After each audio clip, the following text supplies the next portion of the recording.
बिस्मिल्लाहिर्रहमानिर्रहीम। मोहतरम बरदरान इस्लाम, अस्सलामु अलैकुम वरहमतुल्लाहि वबरकातुह। रमज़ानुल मुबारक की रहमत भरी साअतों में आप अपनी ज़िंदगी गुजार रहे हैं। साथ ही साथ पूरे मुल्क में लॉकडाउन का सिलसिला जारी है।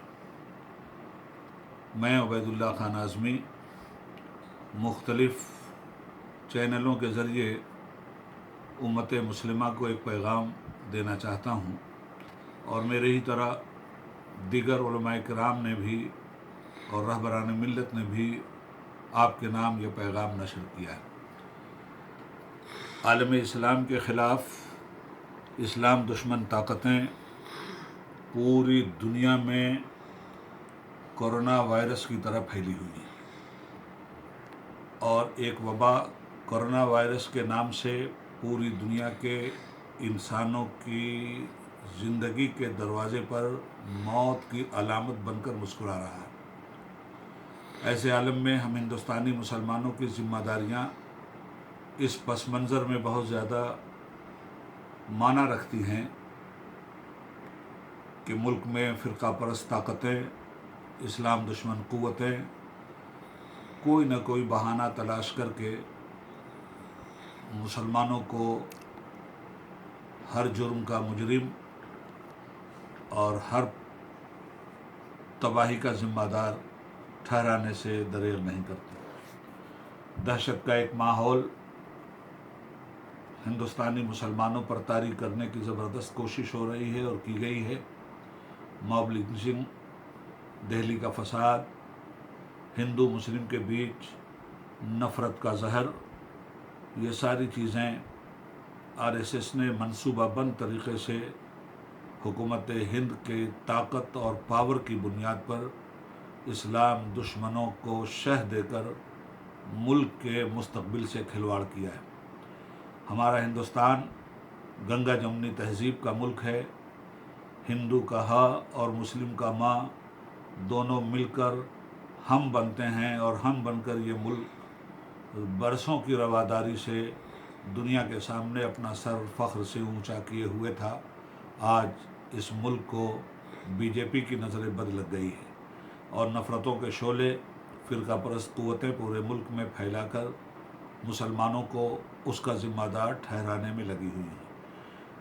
अभी पिछले दिनों में तबलीगी जमात के नाम से जो शोशा छोड़ा गया और पूरी मिल्लत मुस्लिमा को बदनाम करने की अनथक कोशिश की गई, उसमें जहां फ़िरका परस्त ताकतों का हाथ, वहीं वो मीडिया जो फ़िरका परस्ती को ख़त्म करने के लिए आलम वजूद में आता है, ख़ुद फ़िरका परस्ती का एक हिस्सा बन गया और गोदी मीडिया के नाम से मुसलमानों की शबीह बिगाड़ने में लगा हुआ है। आज रमज़ानुल मुबारक में बहुत कुछ आपने सीखा है। मस्जिदों के दरवाज़े बंद हैं, आप अपने अल्लाह की इबादत के लिए मस्जिदों में नहीं जा पा रहे हैं। ऐसे आलम में आपसे गुजारिश करता हूँ कि जिस तरह घरों में आप नमाज़ पढ़ रहे हैं, उसी तरह अपने घरों में ईद की नफिल भी अदा कर लीजिएगा, और साथ ही साथ बाज़ारों का रुख किसी भी कीमत पर करने की ज़रूरत नहीं है। अगर आप बाज़ारों में गए, भीड़ भाड़ हुई, तो आपको ही कोरोना वायरस फैलाने का ज़िम्मेदार करार दे दिया जाएगा, और फिर नफ़रत की एक भट्ठी मुल्क में सुलगा दी जाएगी। जो लोग शराब ख़रीद रहे हैं, शराब की दुकानों पे जा रहे हैं, इस यतीम और हक़ीर व फ़कीर हुकूमत की झोली खाली हो चुकी है, शराब के मटके से अपना पेट भरना चाहती है। सोशल डिस्टेंसिंग की अफरा तफरी में धज्जियाँ उड़ रही हैं, वहाँ किसी को मुर्दे इल्ज़ाम नहीं ठहराया जाता। मगर आप जाकर सामान ख़रीदेंगे, भीड़ लगेगी, और कोरोना वायरस मुल्क में फैल ही रहा है। यही गोदी मीडिया अपने कमीनापन की हरकतों से बाज ना आकर ऐलान करता फिरेगा कि ये देखिए, मुसलमानों ने सोशल डिस्टेंसिंग की धज्जियाँ उड़ा दी, और इस तरह मुसलमान ईद की ख़रीदारी में ईद के कपड़े ख़रीदते हुए पूरे मुल्क में कोरोना वायरस फैला रहा है।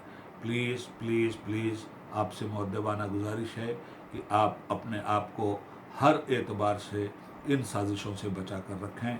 اللہ ہمارا اور آپ کا حامی و ناصر ہو۔ السلام علیکم ورحمۃ اللہ وبرکاتہ۔